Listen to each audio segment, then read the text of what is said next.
If you've been on Ozempic, Wegovy, Mounjaro, or Zepbound for more than a few weeks, you've probably noticed something strange. You don't care about food anymore. Not just hunger-wise, but the experience of eating, the pleasure of it, the social ritual around it. Your entire social life that used to center around meals, restaurants, food experiences, it's just gone. And people are asking, is this a personality change? Is this permanent? Am I losing part of who I am? I'm going to break down the science of what's actually happening, whether it's real and whether it's permanent, because this is one of the biggest unreported side effects of GLP-1 medications, and you deserve to understand it. Let's start with what's actually happening in your brain. Your brain has a reward system controlled by dopamine. When you eat something delicious, dopamine floods your system. Your brain remembers that reward. Next time you see that food, your brain lights up with anticipation. You want it. You crave it. GLP-1 medications directly suppress dopamine in response to food. Research from multiple 2024 and 2025 studies shows that GLP-1 receptors reduce activation in the brain's reward center, specifically the nucleus accumbens, the exact region responsible for food pleasure and anticipation. What does this feel like? Your brain doesn't light up when you see pizza. When you smell your favorite restaurant, there's no excitement. When someone offers you dessert, there's no desire. It's not that you can't eat it, it's that you genuinely don't want to. This creates what people describe as a personality change, but it's not a personality change. It's a reward system suppression. Here's the critical distinction. Your personality didn't change. Your neurotransmitter response to food changed temporarily. Now, here's where the social impact becomes significant. For most people in modern society, food is deeply woven into social fabric. Birthday dinners, Friday happy hours, girls' night out at restaurants, family meals, celebrations, holidays, dates. When your reward system stops lighting up in response to food, those social experiences become fundamentally different. You're sitting at dinner with friends, they're excited about the food, talking about flavors and dishes, and you're thinking, I literally do not care about any of this. You're not withdrawn because you're depressed. You're withdrawn because the social event, which was centered entirely around the food experience, no longer has meaning for you. Research shows that approximately 60% of GLP-1 users report decreased interest in social eating situations. They're not avoiding friends. They're avoiding food-centered social events because the primary source of pleasure, the food itself, is gone. And here's what's important. This is actually a documented phenomenon. Multiple Reddit communities dedicated to GLP-1 users have documented these exact changes. People saying, I used to love going out to eat, now I could care less. People reporting they skip events because the food component doesn't interest them anymore. Is it a personality change? Technically, no. But functionally, yes. Your behavior and preferences have changed in ways that feel like a personality change. So the next question, is it permanent? Here's the neuroscience. GLP-1 medications suppress dopamine in response to food. They don't destroy dopamine receptors. They don't permanently rewire your brain. They suppress the response while the medication is active. Research shows that when people stop GLP-1 medications, dopamine sensitivity to food returns. Your brain's reward system reactivates. Within weeks, food becomes pleasurable again. The food cravings return. The excitement about eating returns. But here's the catch. If you don't establish new social patterns while on the medication, you might struggle to rebuild them after. Think about it. You spend 6 months, 12 months, 18 months on GLP-1 medication with zero interest in food-centered socializing. You stop going to restaurants. You avoid group meals. You opt out of food-focused events. Your friends stop inviting you to those events. Your social circles shift. You develop new routines that don't involve food. Your identity reshapes around, I'm the person who doesn't care about food. When you stop the medication and your dopamine sensitivity returns, you have food pleasure back. But you've lost the social infrastructure. Your friends have moved on. Your routines have changed. Your identity has been reconstructed. This is why I think the real question isn't, is GLP-1 a personality change? It's how do I maintain my social identity while my reward system is suppressed? And that requires strategy. Here's what people who successfully navigate this do differently. First, they reframe social eating. Instead of I'm going to dinner because the food is amazing, they reframe it as I'm going to dinner because I enjoy my friends' company.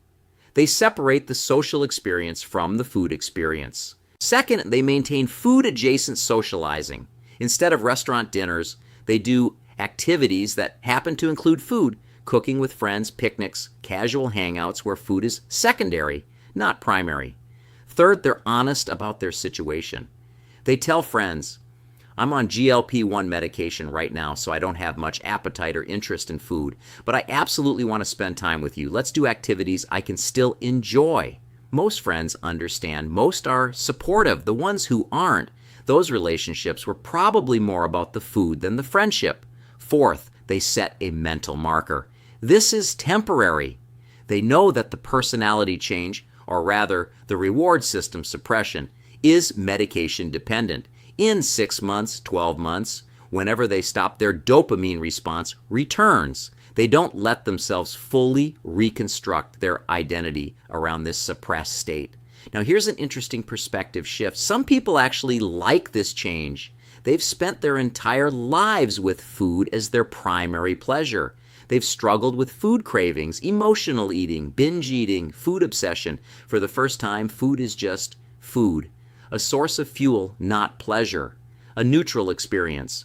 For these people, the personality change feels like freedom.